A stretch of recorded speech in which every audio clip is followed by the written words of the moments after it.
Welcome to this, my first video where I'm going to be looking at a Volkswagen T25 and considering installing fuel injection in place of a carburetor.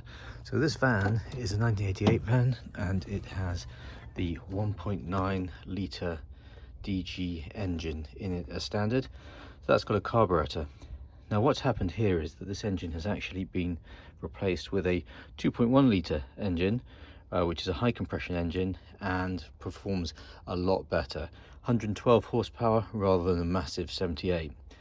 But, and this is the but, that to get it going and get it in the van, I installed it with the original carburetor setup, and that's okay, but it would be much better if it had fuel injection. So what I'm going to do is I'm going to take this all off and replace it with a fuel injection kit from a company called Classic Fuel Injection. Now the kit I bought second hand and it isn't specifically for this model, so there's going to have to be some work done to make it fit. But in essence, the job that needs to be done is that there's fuel pipe that comes here from the tank that will need to be replaced, and a high pressure fuel pump put in line.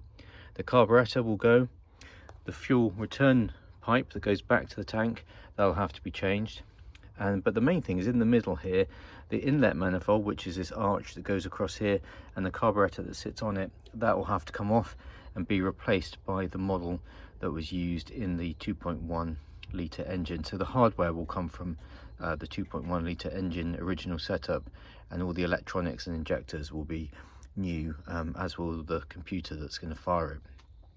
So problems that I can foresee doing this is that not only have I got to get under and change all the fuel lines, but this manifold where the air and fuel goes into the cylinders has water cooling and heating. So there's a circuit that goes from there through the carburetor and back into here.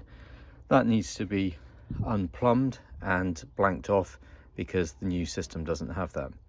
We've got various bits of wiring that will need to be replaced. That's the original wiring.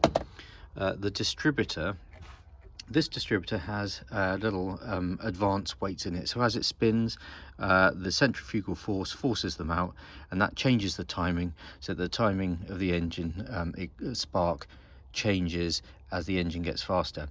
The ECU for the new system doesn't like that, so one option is that you take out the distributor and weld the weights together so that they don't open as it goes faster, but I'm not very good at welding, so that's not really a good idea. Alternatively, VW themselves have a version of this distributor that is fixed internally, so I'm going to get one of those. There'll be a little bit of messing around with the wiring to wire it into the system, but I'm going to change the distributor. This is the fuel pump. This is a mechanical fuel pump that's powered by the engine, making it pump up and down through a little rod that comes out here. So I shall have to take this off, put a blanking plate on it, and then the fuel will come under high pressure from the pump that will be mounted somewhere under the van. The exhaust I changed a while ago for one from a company called VW Speed Shop. Unfortunately, already built into it is a little port so that you can put a lambda sensor in the exhaust. Now, a lambda sensor essentially sniffs the exhaust gases and works out whether they're burning too rich or too lean and adjusts the fueling accordingly. So you need to have one of those for fuel injection, and fortunately I've already got the ability to fit that to this exhaust. Other than that, it should just be quite a lot of removal, tweaking and putting back together again. I don't see any particular problem, and what I'm hoping to achieve is about an extra maybe 10 or 15% improvement in MPG.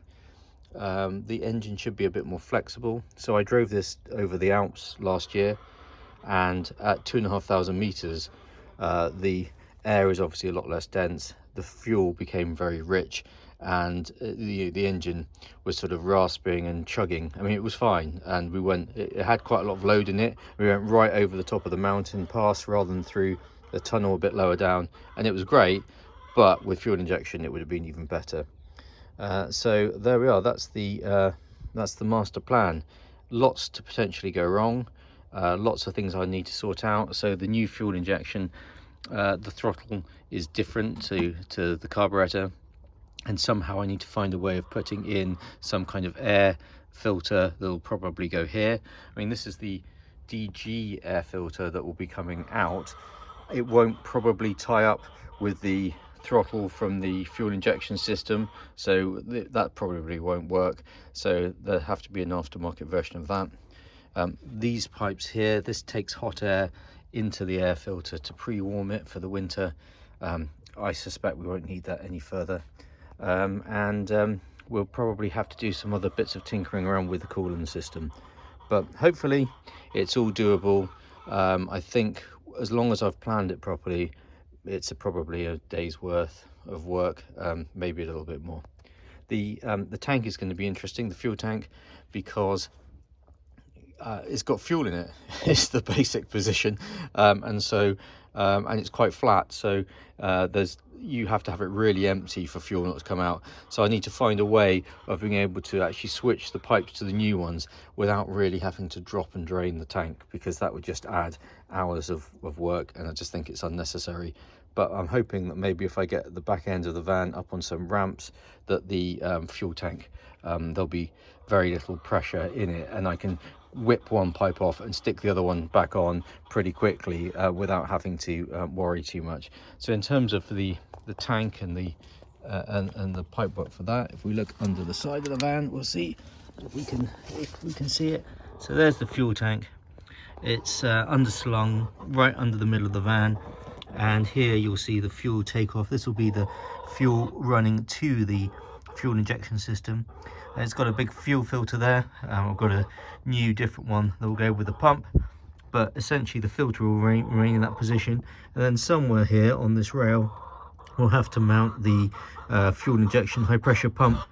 And the only problem I see with that is that on the kit I have, the wiring for it is relatively short, and on this van there's quite a bit of distance between where the ECU will sit, which will probably be here, to where the pump will be. So I probably have to extend that wiring. I have bought a little black plastic box a bit like this to put the ECU in, but there's more than one bit of electronics, so the box I've bought may not be big enough. We could possibly reorder this and squeeze some of the electronics in there, but I think the main thing with it is I want it to look really tidy. I don't want wires and pipes going everywhere. So in another video I'll show you how I've built up the fuel injection manifold that's going to replace this, and if you look online at how VW did it, you can't see the engine at all under a mass of pipes and wires, and I'm really not wanting that look. I just want to have a really nice, neat, crisp install with the manifold, which I've painted blue, VW bus blue in fact, and the plenum that contains the throttle. That's all going to be hopefully nice and visible. Fuel pipes tucked away, out of sight, or relatively out of sight, and away from heat, because obviously we don't want them going anywhere near the exhaust. And the electrics, I don't know how easy it'll be to tuck them away, because there's quite a lot of them, but there should be a way of hiding them behind the manifold and feeding them back up to the bulkhead. And then once I've tidied this up a bit and treated the surface rust, find a really nice way of mounting them, so that it's all very neat, safe, relatively waterproof. I mean, the engine bay actually, I mean, it's dirty here from driving to Italy and back, but generally the engine bay stays quite clean and dry. The van is obviously quite high off the ground, and being with the engine at the back here, there's not much spray or anything that seems to make its way in here. So I think as long as the ECU is tucked up here somewhere near the engine lid, and it's got some additional protection, it should be fine.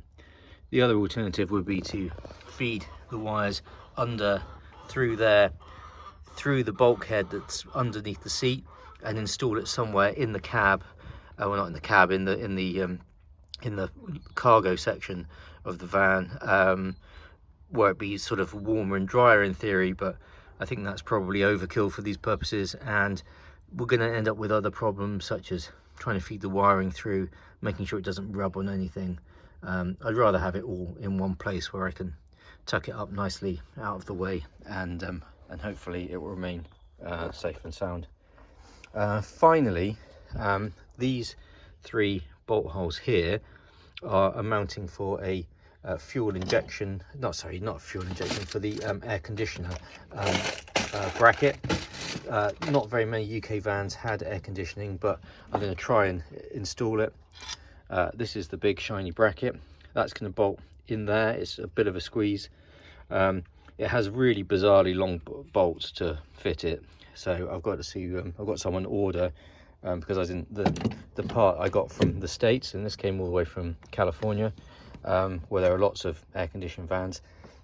It didn't come with any bolts, any fixing bolts, so but that'll go in there. It will make things a little bit busier and more complicated, but long term, you know, air conditioning is the way forward, I think.